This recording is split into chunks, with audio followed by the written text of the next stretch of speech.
What's going on, YouTube? Dust Llamas here. Trying to make a comeback from my hiatus, so just battling a few issues here and stuff like that, but after a couple months, let's make a return. As you can see, the charger is not here again. The last videos that I made were kind of documenting some issues that I was having with the engine of the car, trying to figure out problems and diagnosing and repairing. So the car is now hopefully getting some of those issues fixed. Definitely it's beyond my ability to repair those things myself. I've never actually opened up an engine before, and I really don't have enough tools, all the tools here to do all of that stuff effectively. So the car's going to go back to RPM and they're going to take care of the work for me. They are professionals and they definitely know a lot more than I do. So, anyways, let's get onto the video here and figure out what's going on.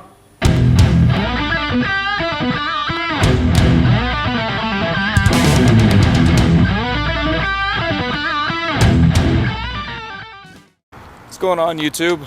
Here at one of my favorite places, Rain's Precision Motorsports, and we're finally going to drop off the charger to get the lifter failure issue fixed. So that's going to involve a few different things. We're going to change out the lifters. We're putting a new cam in there. We're actually going to do the physical MDS delete. Up until now, I've just had the MDS disabled through HP tuners, but part of the reason that these cars have their lifter failures because of the MDS. We'll get into that a little bit later. But so cam, lifters, I'm gonna put in an ATI super damper, and if there's some time, we're gonna see if we can do a little bit of work on the exhaust. But let's take a look around here. So sorry, the car's a little bit dirty here. Just been battling some injuries and stuff like that over the past few months, so really hasn't gotten washed. I let RPM know. They told me not to worry about it. They just said when I got the car back, it's going to be clean. So that's another cool thing about these guys. They really take pride in their work, and they take pride in your car. So they'll clean it up for you too. Take one last listen to the car on its stock cam.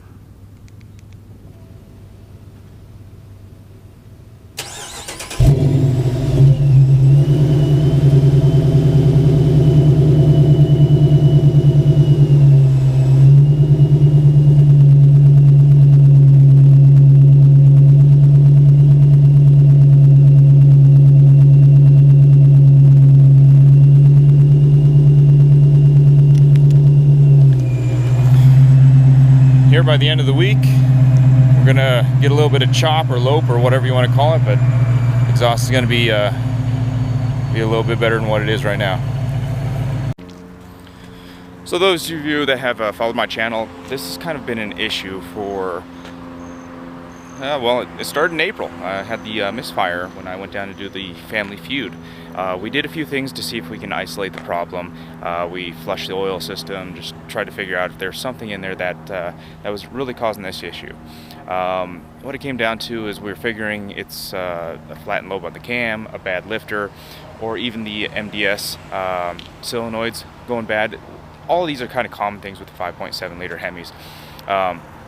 I'm kind of thinking it's more so the solenoids, even though the MDS solenoids, even though they're disabled, what happens is when you park the car for a little while, the oil pressure drains out of the solenoids and the solenoids then collapse. When you start your car, it should raise those solenoids, which basically lets the car run in its normal 8-cylinder mode. But when they collapse, they get stuck down. So when they don't pop up right away, the car's trying to run 8-cylinder mode, but the solenoids aren't reacting right, and so the lifters are on the wrong lobes or whatever.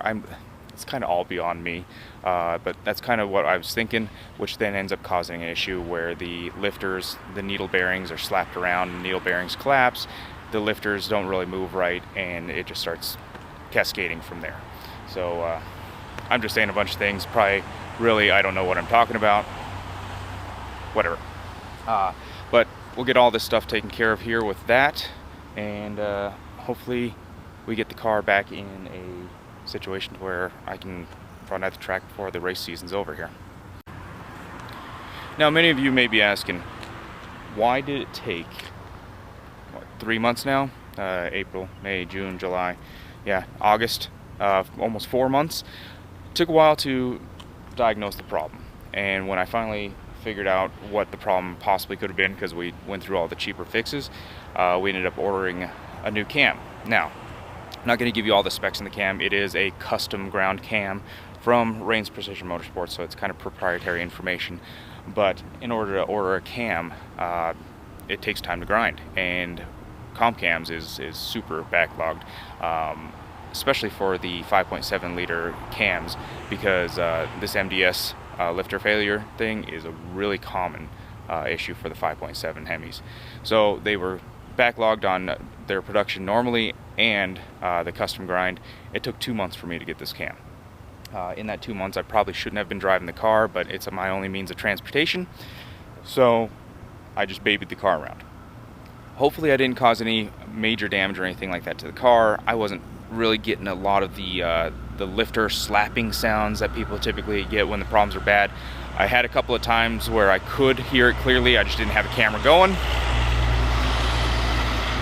Sorry, a little loud there. I had a couple of times where I was having the lifter slap, I just didn't have a camera going.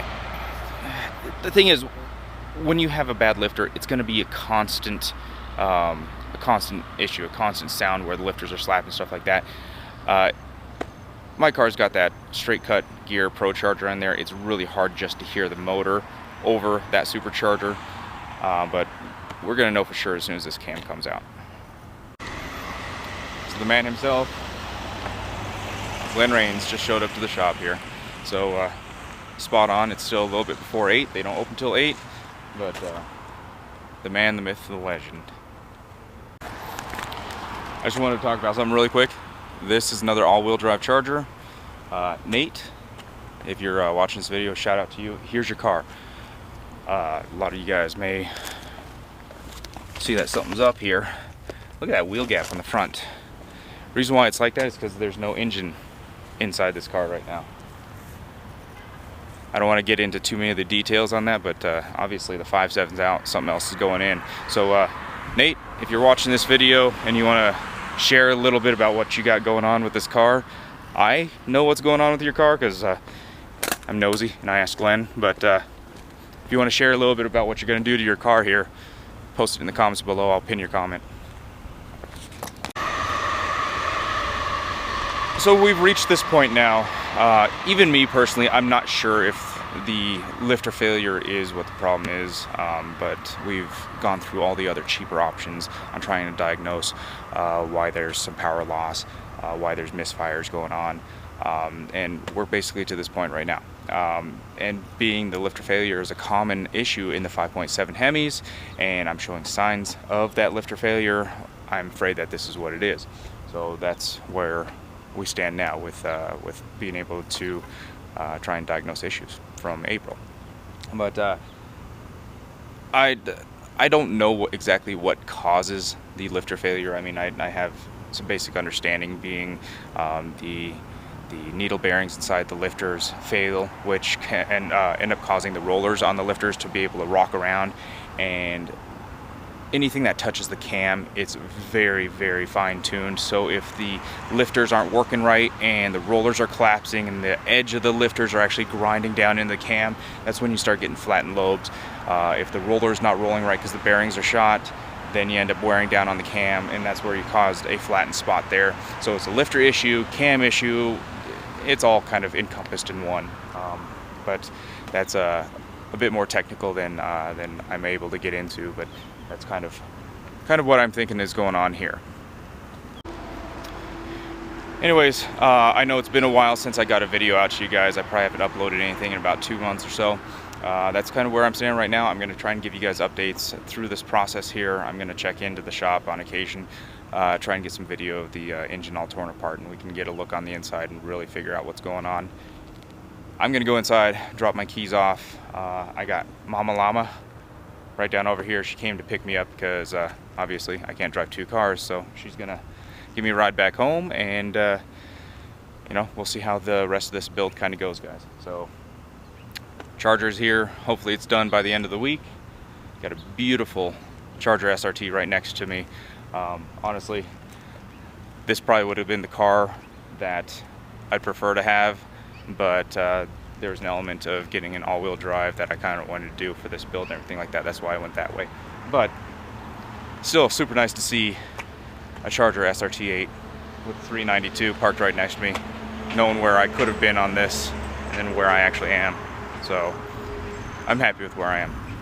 Anyways, we'll catch you guys in the next video. Thanks for tuning in, and I appreciate you guys sticking with the channel and everything like that, even through the down times. Like, subscribe if you haven't already, and we'll catch you on the next video.